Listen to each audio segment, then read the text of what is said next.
Over the past few weeks, an incredible phenomena is happening.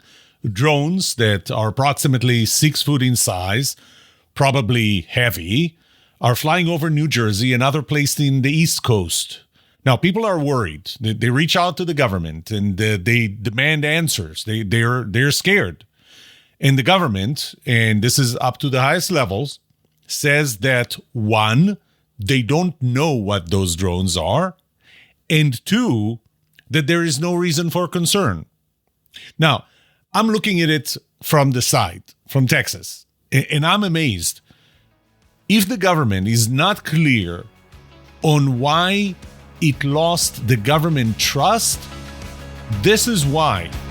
In this episode, I will analyze this topic from a trust perspective.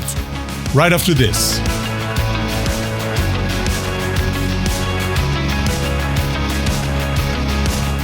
Welcome to The Trust Show. I'm Yoram Solomon, your host, the author of the Book of Trust and facilitator of the Trust Habits Workshop. My mission is simple. I want to help you form habits that build your trustworthiness, because the answer to this question will have the biggest impact on your personal and professional success or failure. Can I trust you?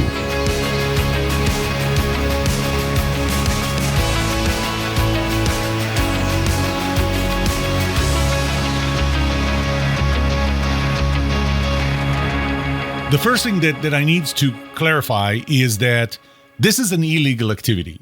Flying drones this size over a population without permits is illegal. How do I know this? Because I am a drone pilot myself. I'm a hobbyist. I'm not a professional. I never tried to get an FAA Part 107 license for commercial flying.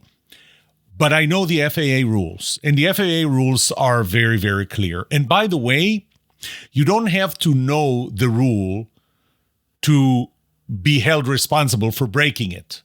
The rule is there. If you're doing something, you need to figure out if there are rules that prevent you from doing this. The FAA has requirements to where you can fly drones, where you cannot fly drones, how high. You can't, for example, fly higher than 400 feet. Not overpopulation, which is what's happening right now in New Jersey and the East Coast. There are permits that might be required for special exceptions. There is a device, a transponder-like device called remote ID that's mandated by the FAA that you have to put in your drones so that it can be identified from the air. So when planes fly, when air traffic controller, when they monitor the area, they know that there are drones up there because they're identified. And the whole idea behind the FAA rules, and I'll tell you one thing, hobbyists were fighting the FAA rules until the FAA made an exception along with the AMA, the the American Modeling Aviation, something, the AMA, I'm actually a member of that. And to make some exceptions for flying fields, hobbying flying fields. So they're called FRIA, which are special. They have special rules where they can fly without this transponder. Overpopulation in New Jersey, there is no FRIA. So this flight is an illegal activity. There is no doubt, unless it's the government flying it. But that's a different point. So after several weeks, and I think it's 4, 5, 6 weeks that this has been going on, the government doesn't know what this is. And if they don't know what it is an illegal activity. Because legally flying the way that they're flying requires permits, requires notifying the government. If the government doesn't know, then it's an illegal activity. Let's start with that. Now, the government says that there is no reason to worry. So there's no danger in that. Well, first of all, the question is, who can it be? Who's flying this? This could be a terrorist activity. There could be bombs. There could be, chemical weapons, biological weapons on those drones. If the government says we don't know what it is, then this could be it. I'm going to assume that that's a very, very low probability. Although if you listen to what's happening in Israel and what is done with drones, you may want to rethink that. So it could be a terrorist activity. Can we agree that if this is a terrorist activity, if those are bombs or chemical weapons or biological weapons, then this is dangerous, and we should be worried about it? Now, this could be drones that are spying on us, again, by another nation, by an enemy nation, spying on whether it's military facilities or, maybe it's because there are a couple of drones that were observed following a Coast Guard vessel. Maybe even just spying on citizens of the United States. Is there danger in that? Yes, there is danger in that. Maybe it's not a terrorist activity. Maybe it's just a criminal activity. Maybe it's just somebody who's spying on people and invading their privacy, taking pictures that they're not allowed to take by law. Is there danger in that? Yes, there is. By the way, I probably built 40, 50 different drones. You think that I still have all of them? I don't. You know why? Because they crash. Heck, airplanes crash. So this thing is flying over population. Now, if this is true and it's a 6-foot wide drone or drones, I can tell you that they will be heavy. What happens when this crashes? It can hurt people. It can hurt property. I can tell you that typically those things are not built to the same specifications that commercial planes are built. And oh, by the way, commercial planes crash too. So there is danger in them just crashing over people. No matter what they are, I can't think of a single situation where I can say there is no reason to worry. Yet this is what the government is saying. They're saying there is no reason to worry.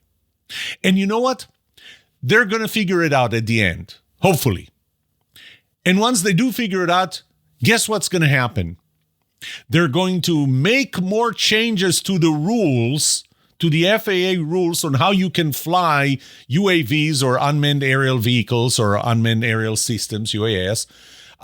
This industry will suffer from it. Hobbyists will suffer from it.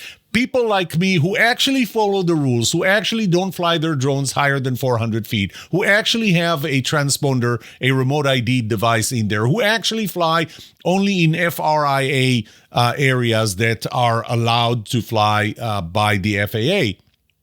But no, the FAA is going to change the rules, make the rules worse than they are today for the industry. And guess who are the ones who are going to fly?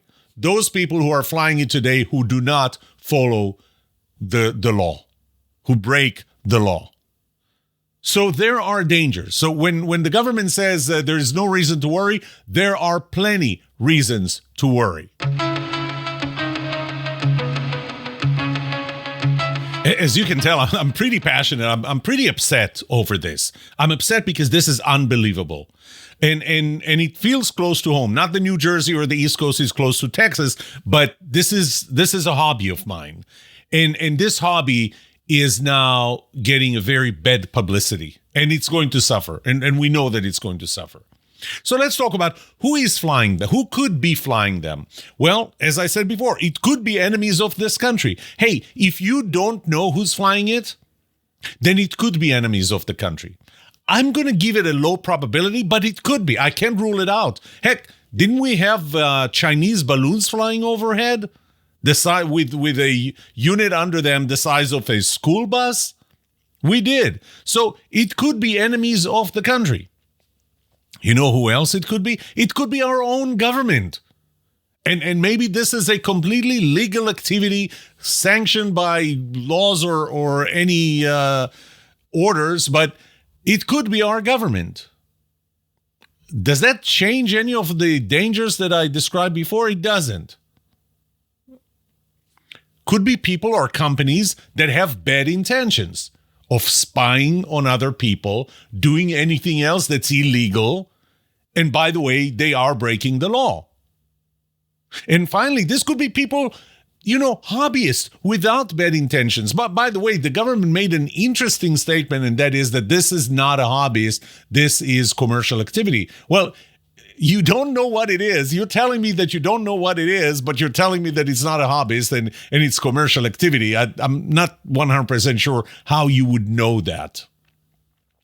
So it could be people that don't have bad intentions, that are not trying to harm anyone. They're still violating the law and they still put people in danger. Because if this thing crashes, they put people in danger. If this thing has cameras that takes pictures that it's not supposed to, they're putting people in danger. So it really doesn't matter who's flying them. It's still wrong. So let's talk about the government's response. First, people have been complaining. I mean, it's not that nobody notices. People have been complaining. This thing makes the news every day right now. There are elected officials that complain about it, that are really curious. I just heard this morning somebody, I don't remember who it was, who made a very powerful statement. He said, you can't say we don't know what it is and there is no reason to concern in the same statement. He said you can't have it both ways. And I agree with that. So the government, both local and federal, I'm going to focus on federal. The government federal entities that are investigating are the Department of Homeland Security, the DHS, the FBI, the Federal Bureau of Investigations, and the FAA, the Federal Aviation Administration. So all of those are investigating, and they still say that they don't know what it is. This takes us to the question, why can't we trust the government? Well, let's look at the different scenarios. Maybe the government is the one operating the drones. So this is legal within the boundaries of the law and so on. But what they say is that we don't know what this is. So they're misleading the public. They're lying to the public. Can you trust someone who's misleading you and lying to you? The answer is no. So even if it is the government itself that flies it and, it's as safe as possible, they're telling us that they don't know what it is.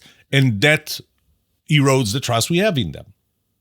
Okay, here's the second scenario. Maybe they just don't know, which, believe me, this is what my most likely scenario is. They really don't know.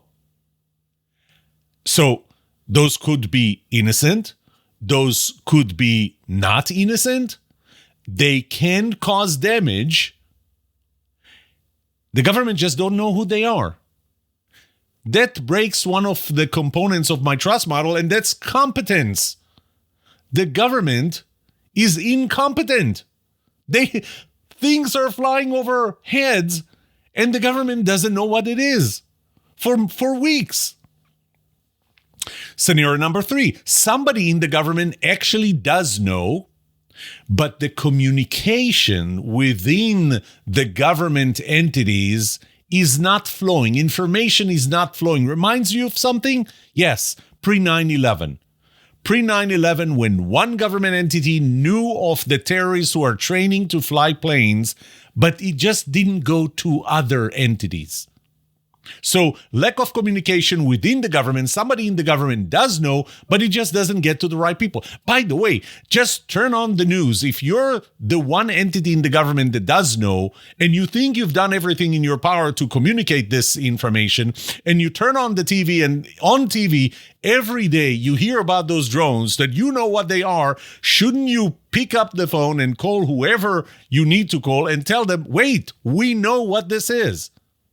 It's still not happening. So maybe it's information within the government that's not flowing. Guess what? Once again, incompetence. Here's another thing to worry about. Our government cannot protect the airspace above our homes. So close to where people live, where people are in danger. Maybe it's just an invasion of privacy. Maybe it is weapons, and maybe it's just the drone malfunctioning and dropping off the sky into somebody's house. What, are we waiting for that to happen? So our government cannot protect the airspace above us. How does that rank for competence? Government competence. Here's another reason not to trust them.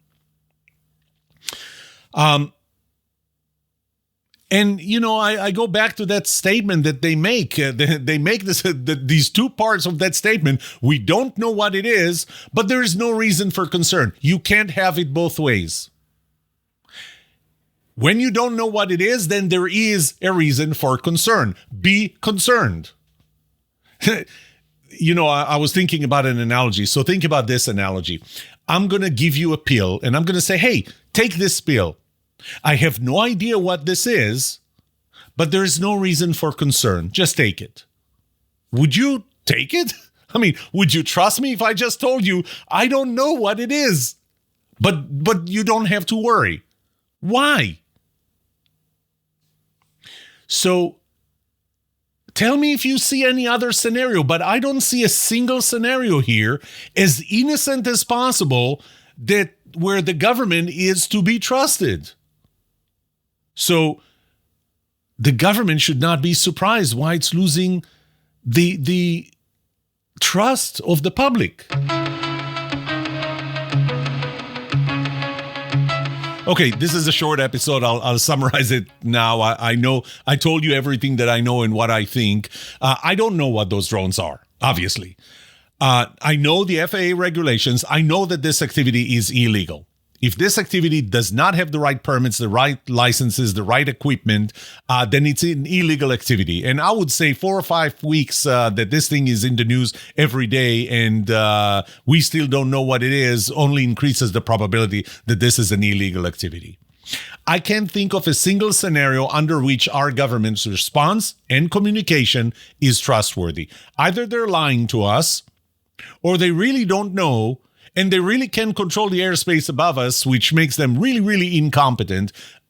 Under every scenario that I brought here, every scenario I could think of, our government is incompetent and therefore should not be trusted.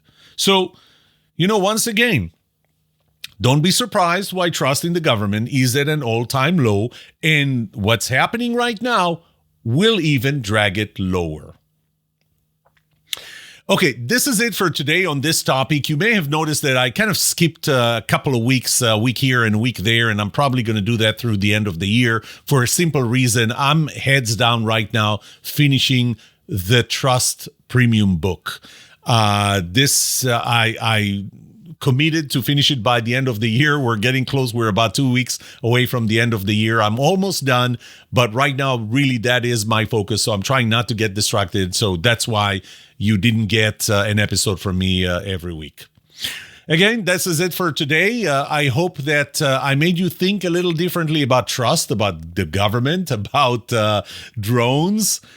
And I wish you happy holidays, unless I can squeeze in another episode, I'll find time. So happy holidays, Merry Christmas, Happy Hanukkah, happy any holiday that you celebrate. May trust be with you.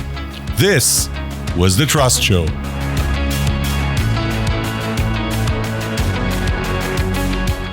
What would you like to know about trust and trustworthiness? Let me know and I'll answer it in a future episode. I would love to hear from you. Email me at yoram@thetrustshow.com. If you like this episode, subscribe to the show so you will automatically get notified when I release a new episode. Rate it. Write a review for this podcast because those ratings help not only you, but also others looking for podcasts just like this. If you're looking for more resources to learn about how to build trust, be trusted, or know who to trust, look up my workshops, online courses, books, or go to my website, trusthabits.com. And remember that the answer to these 2 questions will have the biggest impact on your personal and professional success or failure. Can I trust you? And can you trust me? Thank you for listening or watching The Trust Show.